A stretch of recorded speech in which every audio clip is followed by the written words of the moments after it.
السلام علیکم۔ منشی پریم چند کی کہانی قرض۔ گاؤں کے بیچ بیچ ایک چھوٹا سا مکان موجود تھا۔ اس مکان میں گرامی نام کا کسان اپنے اہل خانہ کے ساتھ رہتا۔ گرامی محنتی مگر زمانے کی تنگی سے سخت پریشان تھا۔ کھیت باجے کے تھے لیکن زمین قرضوں میں جکڑی ہوئی۔ سود پر مہاجن روز دروازے پہ آ کر تقاضا کرتا۔ بیوی سکینہ چولہے کی راکھ کریتتی، آنکھوں میں آنسو۔ اس کے 2 بچے بھوک کی آگ میں سستے رہتے۔ غم و فکر کے بعد ہر وقت گرامی پر چھائے رہتے۔ وہ دل ہی دل میں سوچتا رہتا۔ مہاجن کے سامنے زبان لڑکھڑاتی اور دل کانپتا۔ گاؤں والے جانتے تھے گرامی نیک دل مگر محتاجی کا مارا ہے۔ جو کچھ ملتا ہے وہ بیوی پر لٹا دیتا ہے، لیکن قرض کا بوجھ ہڈیوں میں زہر بن چکا ہے۔ ہر فصل کی آمدنی قرض کے سود میں ڈوب جاتی ہے۔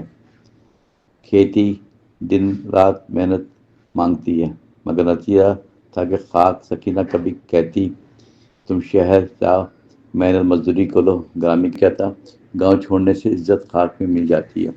بزرگوں کی زمین بیچنا اپنے خون کا سودا ہے۔ قرض کا بوجھ تو بڑھتا جائے گا، کم نہ ہوگا۔ کاش اللہ کوئی آسانی پیدا کر دے، ہم آزاد ہو جائیں۔ مہاجن گوپال لال سخت دل اور دولت کا گھمنڈی تھا۔ وہ گاؤں کے سب کسانوں کو جال میں پھنسا رکھ چکا تھا۔ کسی کو کھیتی گروی، کسی کا مکان بیچنا پڑا۔ اس کا حساب ایسا کہ غریب کبھی بچ ہی نہیں سکتا تھا۔ گرامی بھی اس کے شکنجے میں بری طرح پھنس گیا۔ ایک دن مہاجن آیا اور دروازے پر کھڑا ہوا۔ اونچی آواز میں بولا، او گرامی، کب دو گے پیسے؟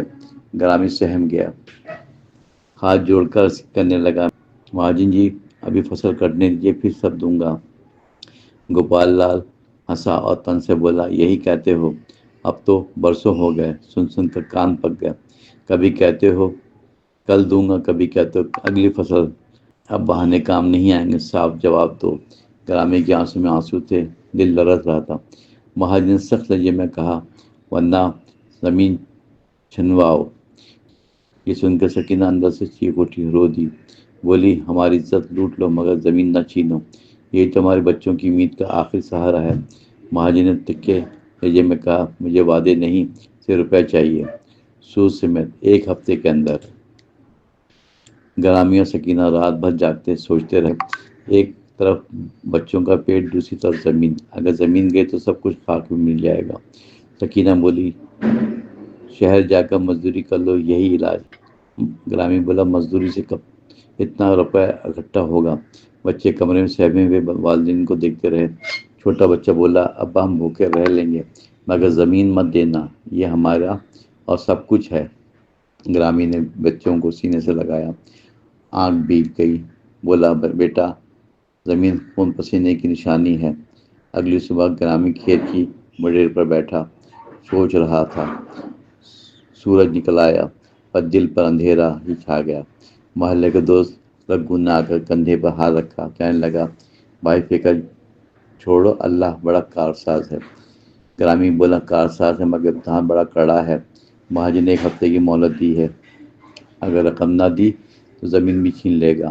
رگو نے کہا، میں 2 بیل گروی رکھ سکتا ہوں، اس سے کچھ رقم مل جائے گی، شاید معاملہ سنبھل جائے۔ گرامی نے کہا، احسان زندگی بھر یاد رکھوں گا۔ رگو 2 بیل لے کر مہاجن کے گھر پہنچا، کہنے لگا، یہ بیل لے لو، کچھ روپے دے دو۔ مہاجن نے آنکھوں میں لالچ کی چمک دکھائی، کہا، ٹھیک ہے مگر قیمت آدھی لگاؤں گا۔ بیل قیمتی تھے مگر مجبوری کے ہاتھ باندھے۔ رگو نے سودا کیا اور روپے گرامی کو دیے۔ گرامی نے آنکھوں میں نمی لی، شکریہ ادا کیا، سوچا اب کچھ دن سکون کی سانس ملے گی۔ لیکن سکینہ نے دھڑکتے دل سے پوچھا، کیا کافی ہے؟ گرامی بولا، ابھی آدھا قرض باقی ہے، فکر مت کرو۔